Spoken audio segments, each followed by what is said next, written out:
Good day, radio listeners. Welcome to this edition of the Pure Sex Radio broadcast. We're glad to have you with us. My name is Jonathan, and we have a special guest back with us. I actually don't recall right off the top of my head how long ago it's been, but it's been a little while. We have Kristen Jenson with us, and so, Kristen, thank you so much for being back with us. It's great to be with you, Jonathan. Thanks for having me. Yeah, so when you were with us last time, I mean, I think a lot of people, and I'm sure a lot of our listeners are familiar with the book that you wrote, Good Pictures, Bad Pictures.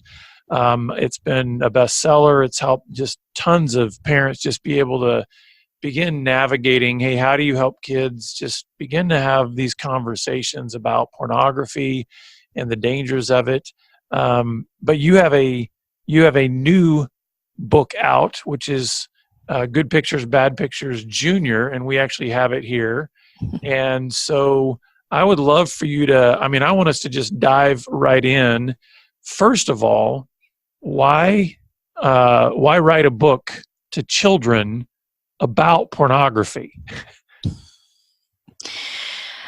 Well, you want me to review how I got started? That is a really good question. Like, what, was I thinking?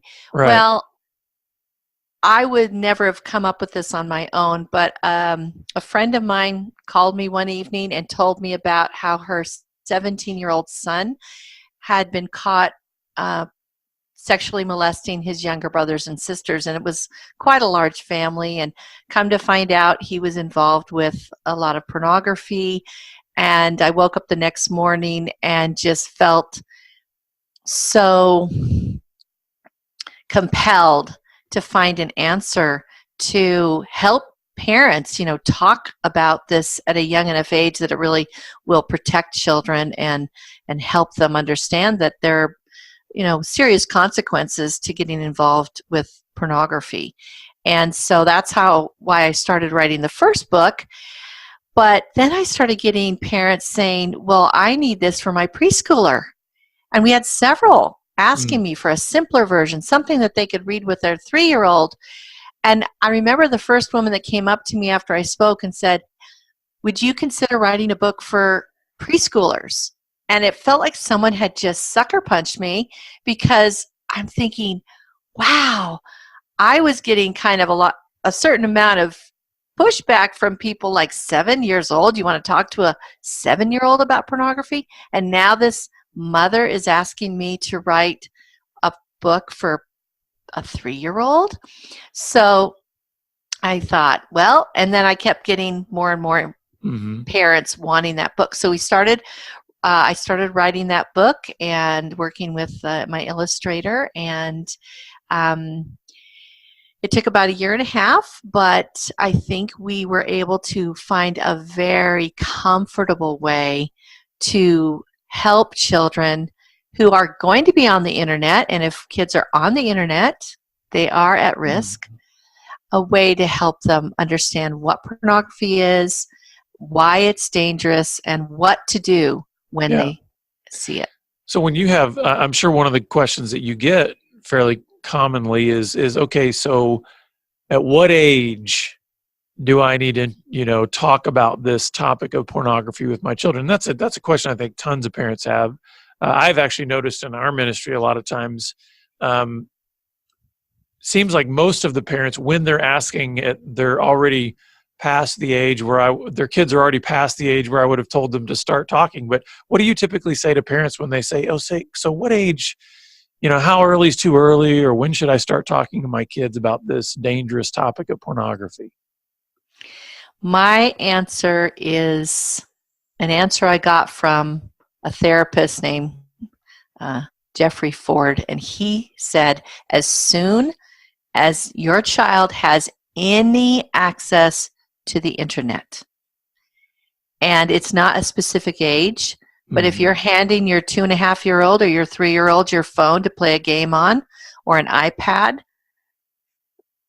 they need to have just some little age-appropriate, gentle way of knowing what to do if they see certain kinds of images or videos. Right. Now, so obviously, this book is is meant for younger kids than what the original Good Pictures, Bad Pictures book. So what would you say to parents out there is some of the primary differences between what you put into this book versus the original Good Pictures, Bad Pictures book? Yeah. Well, this book is a hardcover book, and it's like a picture book, but it's all good pictures. Don't worry. Yeah. Good No pictures, bad yes. pictures. No, I've been asked that before. Do you have bad pictures and good pictures, bad pictures? No, we don't. Yeah. This book is far fewer words. It's very simple to go through, and it doesn't get into the brain science of addiction like the other book does. It simply helps children understand that there are good pictures in the world and there are bad pictures, and bad pictures are pictures of people with little or no clothing on, that show the private parts, right? And so it can, and this book has little sticky notes, in the illustrations that give prompts so that parents can stop anywhere along the way and have a little discussion about that prompt.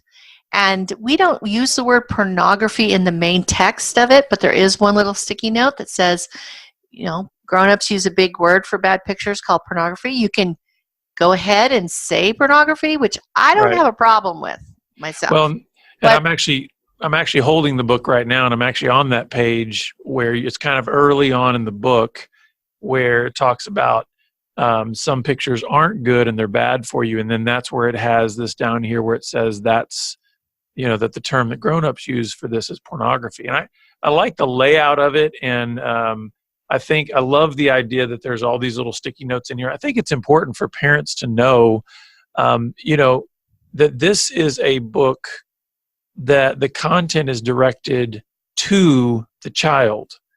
I think sometimes, there's a lot of parent books out there, right, that are trying to give information to parents for them to then deliver to their kids. That's what I think is a little bit different about this book is this is written, it's like a children's book. It is a children's book. It's a read aloud book. You read it to your child, and it's a tool to open that very important conversation in a way that's not going to ruin their innocence, that's actually going to protect their innocence and help you be a part of protecting that innocence. Parents, I've heard parents say all the time, okay, even experts, therapists, or people that know a lot about pornography, they say, I know a lot about it, but I don't know how to talk to my kids about it. Now, that's not I'm sure there's some therapists that are fine, but I've had therapists come and tell me that. And so we just designed this as a tool so that you can just sit down, read it, and kids love this book. I've been kind of surprised at how I've gotten feedback from kids that say, this is my favorite book. There are hidden cameras almost on every page. There's cameras you can look, so it kind of keeps their attention. They love to look for the little hidden camera, and we've tried to make it really fun and colorful and yet helpful. The other point I want to make about this book is that it's very non-shaming. We don't want kids to think that they're bad even if they see a bad picture. So we make sure that is a clear message. There's something good you can do if you see a bad picture. Yeah. And that message is really, really important for children because children feel shame when they see pornography. They think they're going to get into trouble. They think that they're going to get blamed, right, for seeing it. They think that the person that showed them the pornography might get in trouble. They don't want to be involved in that. So it's very non-shaming, very comfortable way of approaching this topic and really protecting your child from a lot of problems. Right. And what do you say to the parents that have what I consider a very real concern that comes in the form of the question of, if I'm going to be having this conversation with my kid, very specifically, even though we put it in the terms good pictures, bad picture, but we're really talking about pornography, doesn't that have the potential to create a curiosity where it's going to introduce them to something that they want to search out versus the intended hope, which is causing them to be protected or not want to go do those things. How do you respond to those questions of parents saying, am I actually planting something in my kid that they're going to become curious about and then go do dangerous things versus just maybe if I could put this conversation off a little while, wouldn't that be better? Well, I'll tell you, it's all about how much control and influence you want to have on your child. So you have only really two choices. That is, err on the side of letting Google determine when your child is introduced to pornography, anything about it, or taking control and say, hey, I'm going to inoculate you. So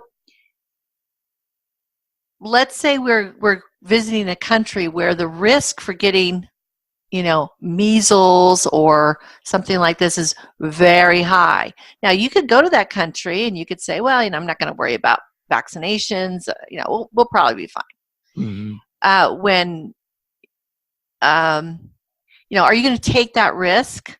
And actually, the risk is a lot higher that your children will be exposed to pornography than that they would get some kind of childhood disease, really. Yeah. So it just depends. How much control do you want to have?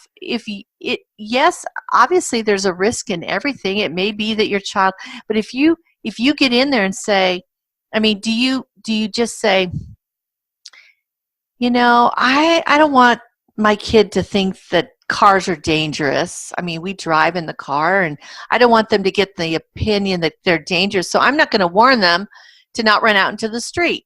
Mm-hmm. Right? And we don't do that. We say, don't run out into the street from the time they can walk. Always hold mommy's hand or daddy's hand when you cross the street. Watch out for cars, that kind of thing. It's the same thing. We send our kids out into the super highways of the internet, and they need to have a warning, an age-appropriate warning. That's our responsibility. It's on us to protect them because there are very real dangers out there. And I have so many stories of kids getting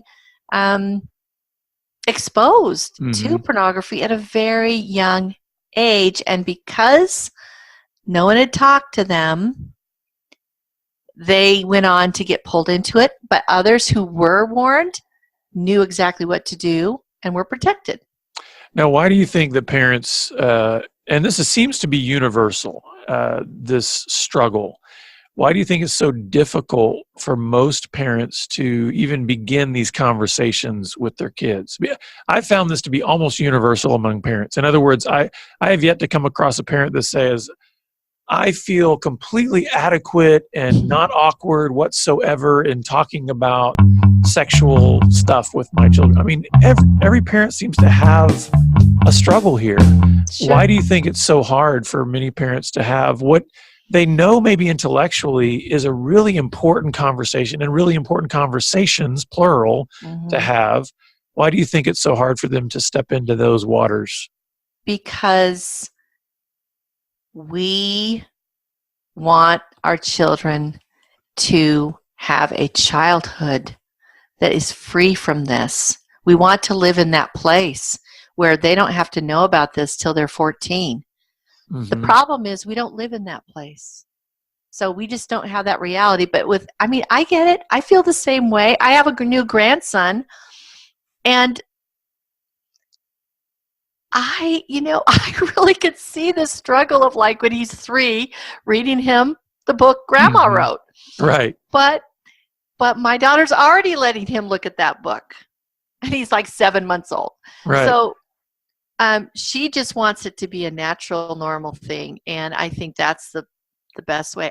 I understand it is a struggle, but you know what? We can do hard things, right? We can do hard things, especially when it comes to our children. If they were in danger, if they had fallen into a lake, we'd dive in after. We would do anything to save our kids. And the perception of sometimes we just aren't really understanding Mm-hmm. how dangerous the internet can be for young minds.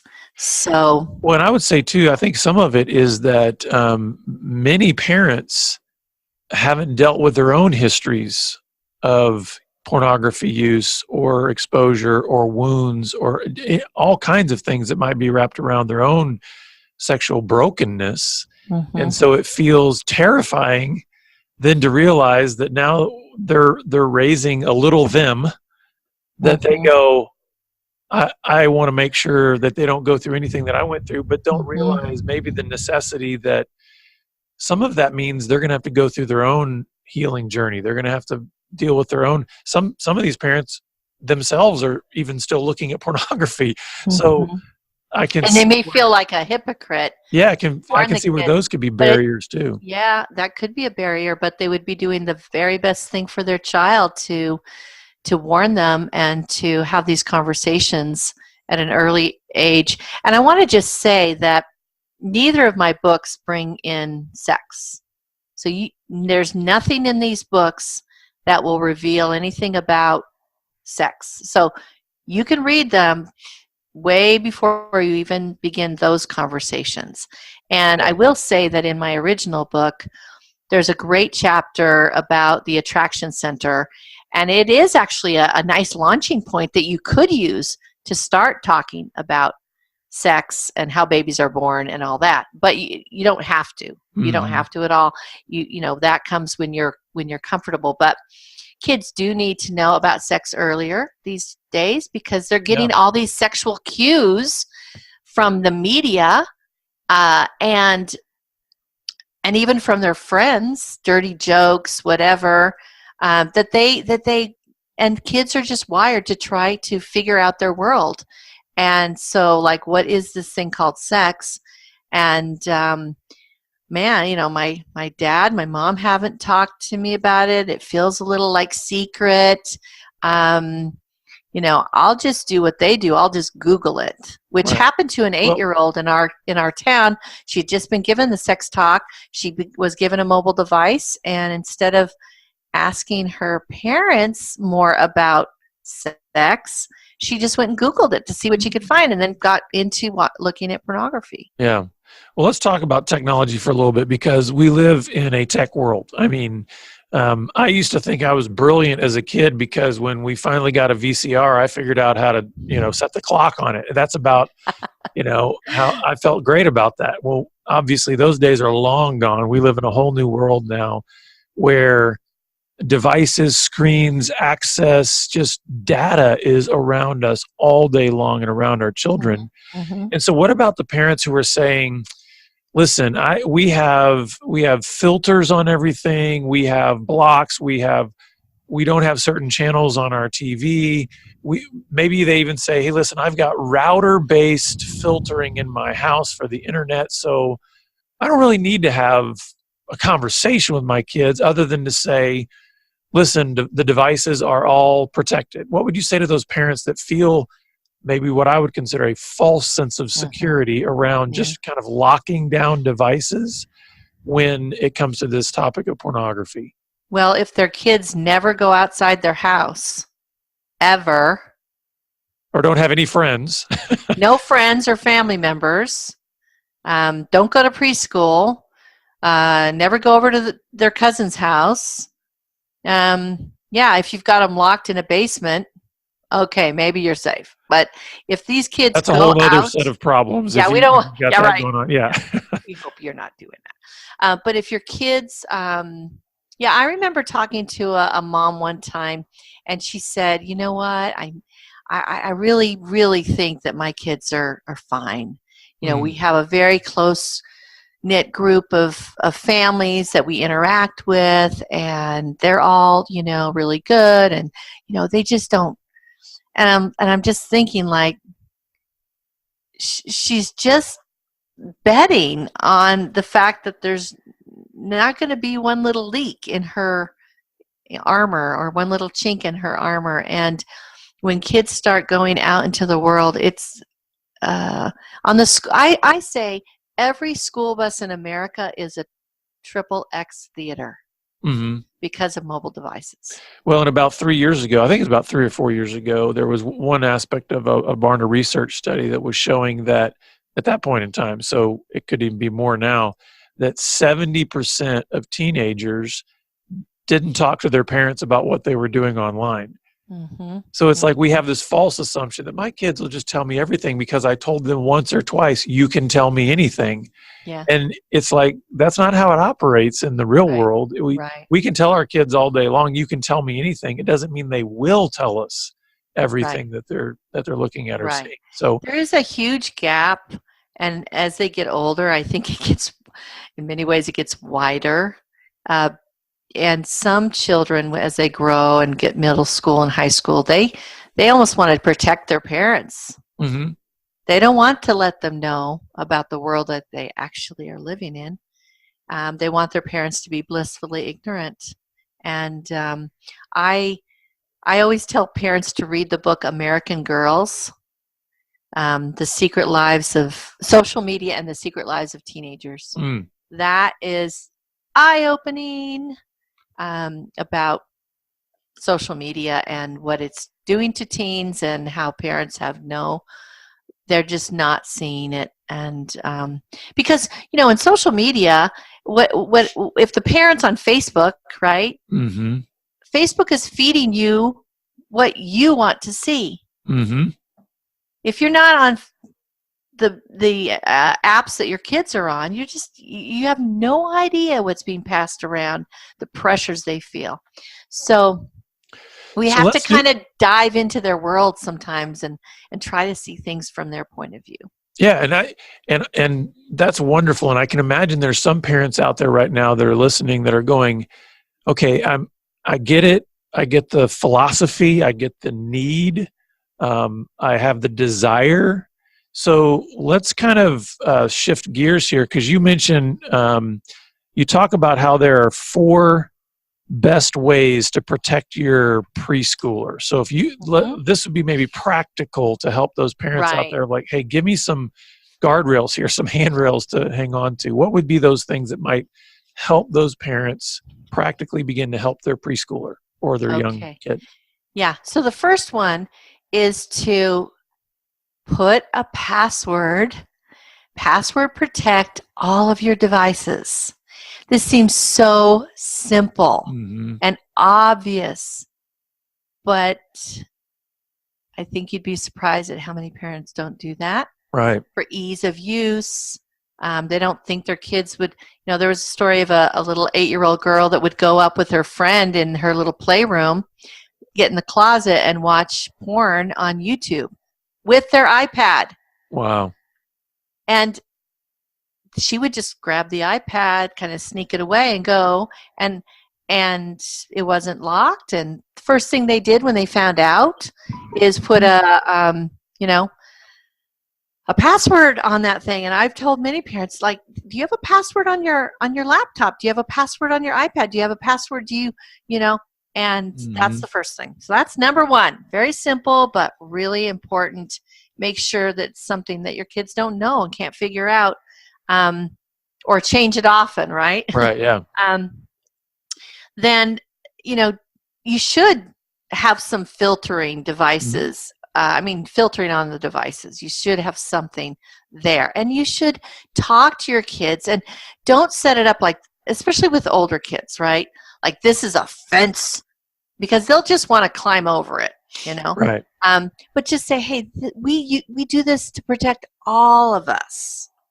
We're not just putting this on you. We're trying to protect our whole family, and these are the things that we feel like will be helpful. So make sure that you do have these filters installed. And then the other thing is, when you get your kids like on certain apps, for example, YouTube Kids, everyone trusted it until they found out there was horrible content being uploaded and that was getting around the algorithms of YouTube Kids. And because it looked like, Peppa the Pig, but it was a really horrible version of Peppa the Pig.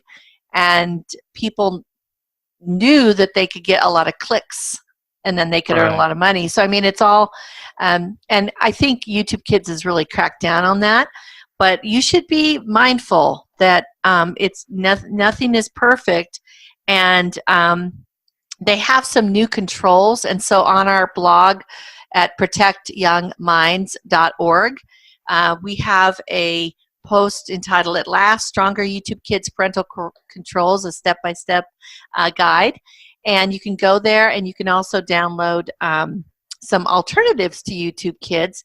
So this is the thing. YouTube Kids is curated in a way, I mean, it's all done by computer algorithms, right? Right. It's not like every video that's uploaded is seen by an actual person at Google or YouTube. Right. And they say, okay, well, this is all right. No, but there are some sites that are curated like by a human, and they see, okay, this is the only videos we have up on this site, and they're all curated by a human. So I think we have a list of those, and that could be something you would definitely want to look at. The fourth thing, though, is, again, helping that child install an internal filter by starting that conversation at a young age. You know, young children, they're not blown away by this. They don't have all this baggage in their brain, like the horribleness of pornography and the violence and all that. They just know, oh, if I see a picture of people showing their private parts, I should tell mommy or daddy, right? And it's simple, just simple like that. We have all this baggage of what porn is in our brain. And we think that's what we're kind of exposing our kids to when we just give them a simple definition. We're not. So they will accept it just like you tell them, you know, not to cross the street without holding hands, or in any of a number of different situations where they might be in danger. So again, that's why we wrote the book Good Pictures, Bad Pictures Junior, to make it like super easy, simple for parents to begin those conversations and continue them on a regular basis. And I love where that ultimately lands, because it lands in the relationship between the parent and their child. Because I think so many times parents unintentionally sort of pass off that responsibility to technology or to school or to some other entity or individual, when it really is about what are we doing to draw our kids into a conversation that is going to cause them to not have shame surrounding their body or all kinds of things, but be able to just have a very simple way to be drawn back into their relationship with their parents. And I think it's a helpful thing for parents too, because they're realizing, oh, I also don't have to have shame around my body and shame, you know, it's like, I think there's a subtle way that even your book can be teaching parents about healthy viewing and healthy choices about media and things like that. Jonathan, you're absolutely right. And there is a few lines about that, like all parts of our body are good, right? Yeah. You know, our private parts are good. Every part of your body is good, including your private parts, but taking pictures of them is not good.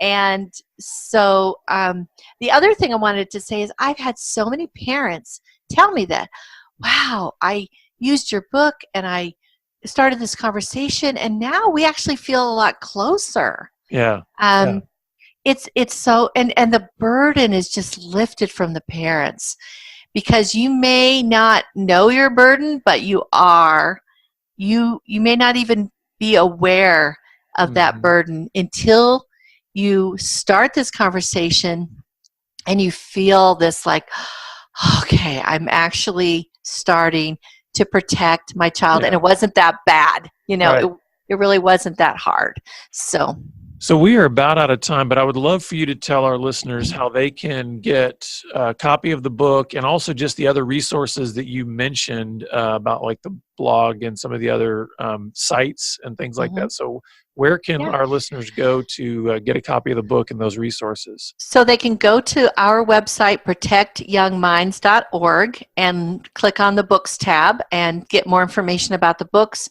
You can purchase them through that website, but ultimately you can go to Amazon, and we sell them on Amazon as well.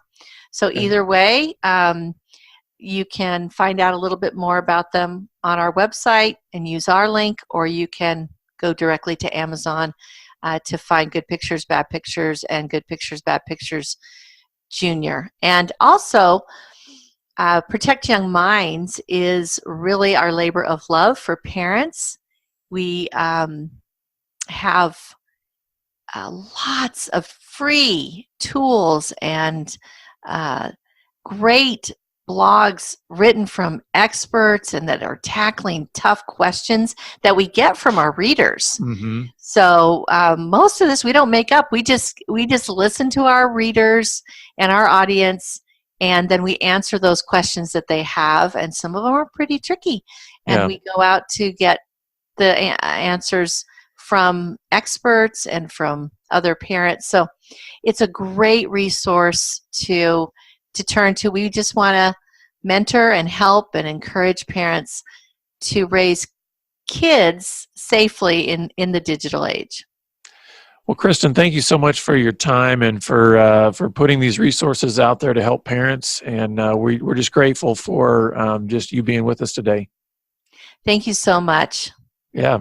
And listeners, of course, we're always glad that you're with us, and we look forward to having you back here again next time on the Pure Sex Radio broadcast. Take care.